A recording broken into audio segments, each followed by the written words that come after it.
Друзья, всем привет! Всех снова рада видеть. Мы уже целую неделю на машине катаемся. И хочу вам сегодня рассказать, как вообще мой трекер. Очень много было запросов в комментариях. Расскажи, сколько ест бензина, расскажи, какие плюсы, минусы, в чем разница. И сегодня я вам как раз про все это расскажу. Значит, первые мои наблюдения. Когда взяли трекер, первая история это была, конечно, гудок. Хотите послушать, как звучит трекер? Наверное, вы услышите сейчас. Слышно? Слышно? То есть одноголосый гудок, он похож на ДАМАЗ или Матис. То есть, сэкономили. Ничего тут не скажешь. Чтобы его поменять, надо заплатить где-то 150 тысяч сумм. Это где-то $15. Но при этом разберут перед машиной, что мне не очень хочется делать на новой машине. И я пока в раздумьях, стоит менять или не стоит, пишите мне в комментариях. Для меня это очень и очень важно. Это значит первое наше такое замечание. Потом мы открыли наш бардачок. Открываем бардачок, а там нет лампочки. То есть ночью ты в этом бардачке ничего не увидишь.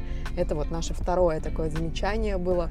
Очень-очень мы расстроились, сказали, что, продешевили немножко, конечно. Лампочку за 20 тысяч стоит машина, можно было поставить в бардачок. Третий момент – это боковые зеркала наблюдения. Они автоматически не складываются. То есть я это уже поняла день на третий. То есть их надо выходить и руками закрывать. Чтобы их сделать автоматическими, каждое зеркало стоит $50. Это вот мне сказал подписчик. Я прочитала комментарии. Она тоже, женщина, тоже купила трекер и тоже говорит, я купила за 20 тысяч трекер, и у меня на Лосейте были автоматические зеркала, а здесь надо их закрывать руками. Друзья, мы еще не мыли машину после того, как ее приобрели, потому что очень грязно на улицах. Стало только теплеть. Сейчас 0 градусов. Сейчас начал таять снег, лед. Очень грязно. И сейчас мы помоем машину, потому что действительно все полики, они в грязи. Мы ее пропылесосим и поедем дальше. Хотим отрегулировать двери, потому что регулировки дверей тоже здесь нет, они плохо закрываются. И едем в автосервис, хотим все это узнать. Нам подсказали, где делают по гарантии, но все равно это, скорее всего, будет за деньги. То есть по гарантийному обслуживанию я вам все тоже расскажу, что и как тут работает, нам это объяснили. И обслуживаться нужно в определенных автосервисах, в которые мы сегодня поедем. Но сначала помоем машину, потом отрегулируем двери. И все вопросы, которые у вас возникают, вы мне пишите. Мне очень нравится делать обзор про свою машину. Единственное, если вы хотите, чтобы я проверила турбодвигатель, нужно этому ролику набрать 5000 лайков.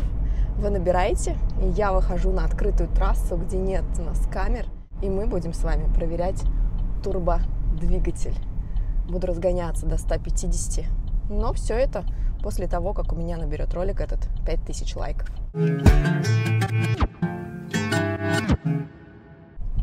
Друзья, новая автомойка. Она открылась совсем недавно.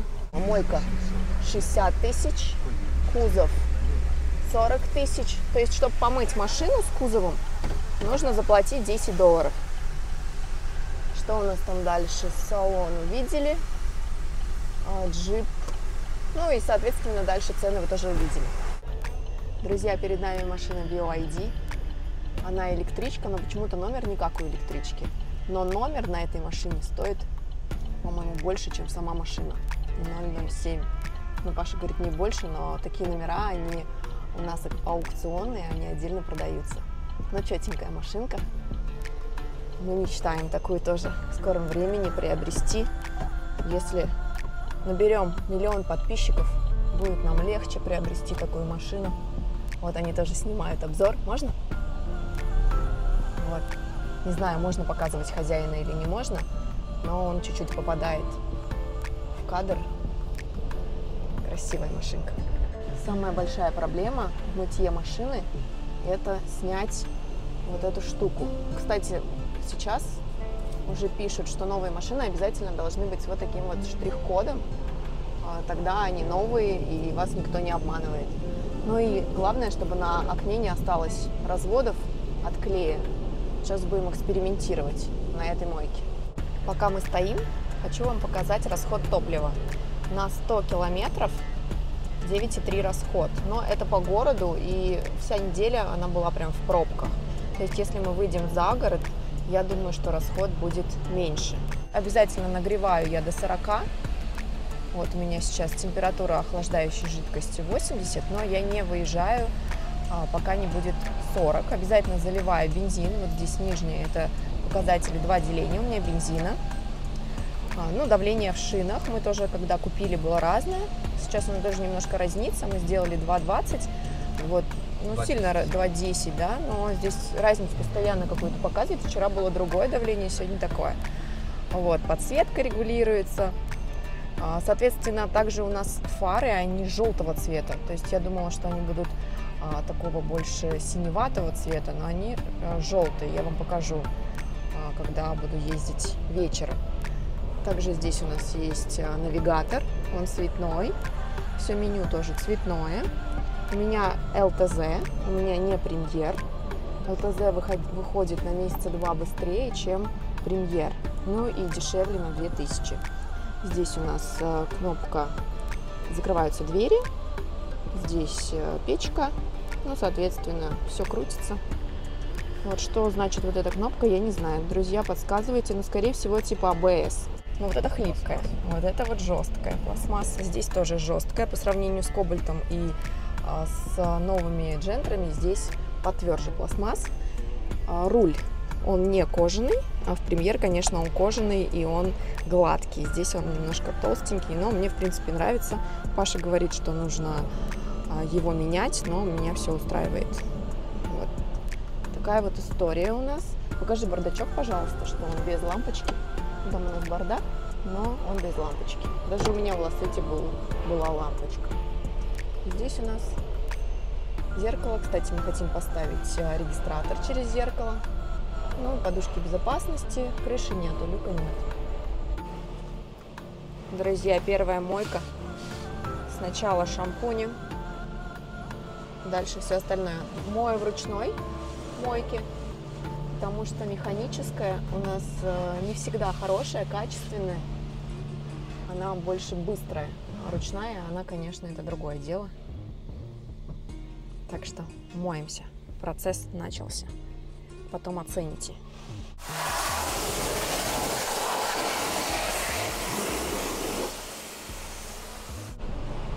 Второй этап. Новая пена. Была первая пена, теперь вторая пена. А как вы моете свои машины? Где моете? Особенно в Ташкенте меня интересует. Хвалите какие-нибудь мойки. Что скажете про механические? Царапают ли они машину или не царапают? Что вы предпочитаете? Ручные мойки или механические мойки? Что хочу еще сказать. Здесь нет автоматической регулировки сидений. То есть это также, ну, я считаю, что достаточно большой минус. Тоже снова упомяну, за 20 000 машина без автоматической регулировки сидений, ну, как бы это так себе. Причем в версии премьер тоже нет. Согласны? Да. В премьер кожаные сиденья, у меня полукожаные, полутряпочные. Так, ну вот руль, соответственно, тоже кожаный. Что в премьере еще? Люк есть. Подлокотник. Он какой? Кожаный? Он кожаный, у меня не кожаный. Дальше торпедка. Она в премьере тоже кожаная.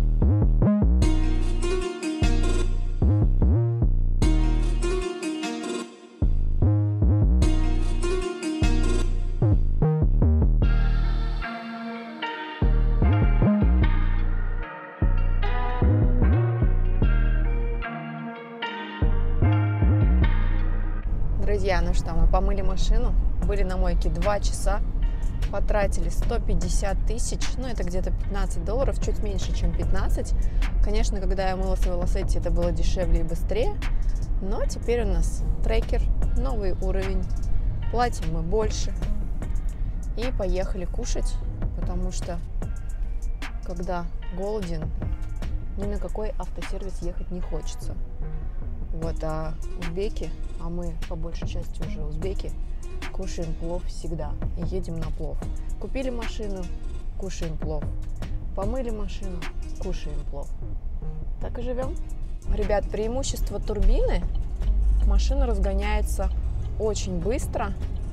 То есть я буквально нажимаю на педаль скорости, и машина разгоняется до 70. Сейчас попробую вам это продемонстрировать, хотя не попробую, потому что здесь тоже красный.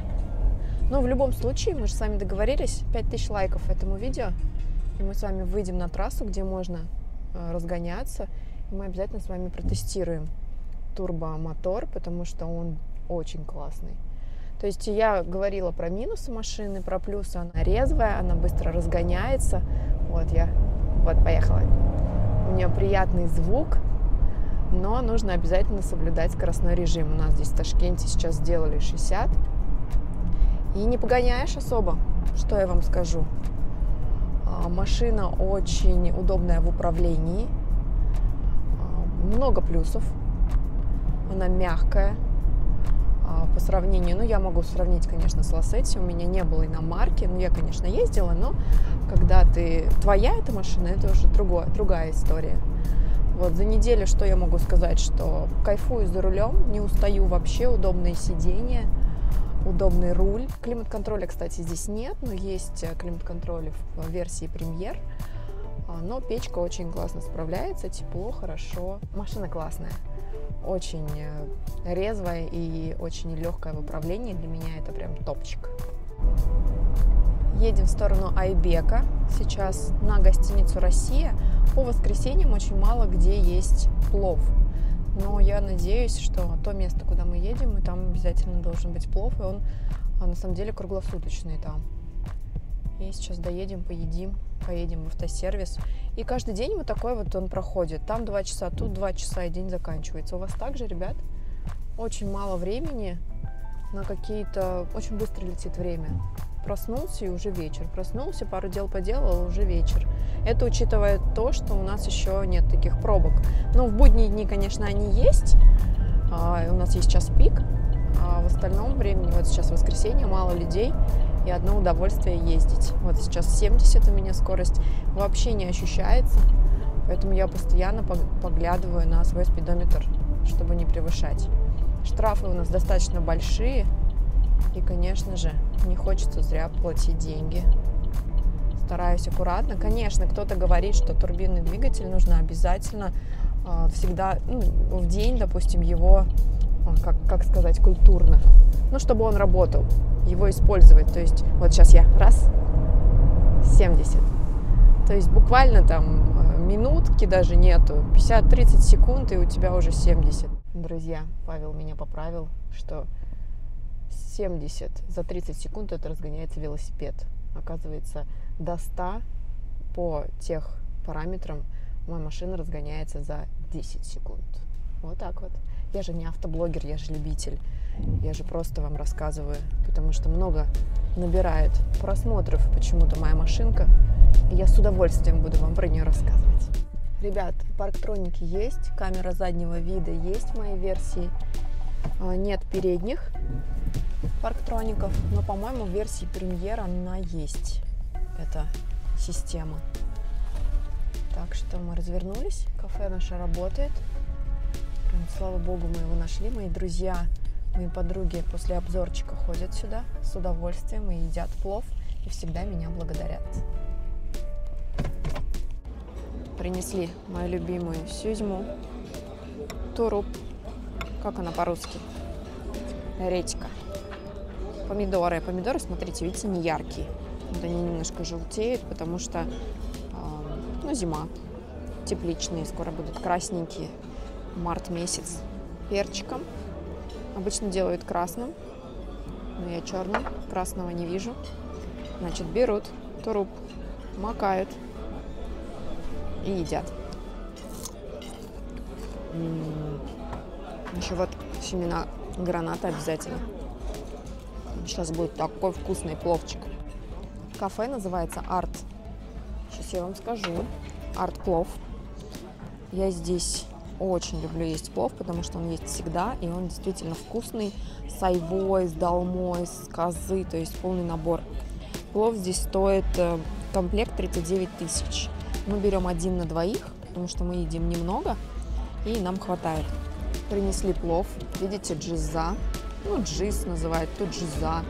Долмана почему-то мало, только одна штучка. Перепелиные яйца, соответственно, козы, плов свадебный. Вот он с изюмом, с горошком, все дела. Горяченький, пробуем. Друзья, мы вкусно поели плов, у нас появились срочные дела, поэтому мы не доделали некоторые моменты с машиной. Подпишитесь на канал, чтобы не потерять. Мы обязательно вернемся к этому вопросу с вами вместе. Нас уже 70 тысяч, поэтому не забывайте подписаться, поставить лайки. Как вы помните, если будет 5000 лайков, мы обязательно проверим турбомотор, ускоримся до 150. Поехали дальше!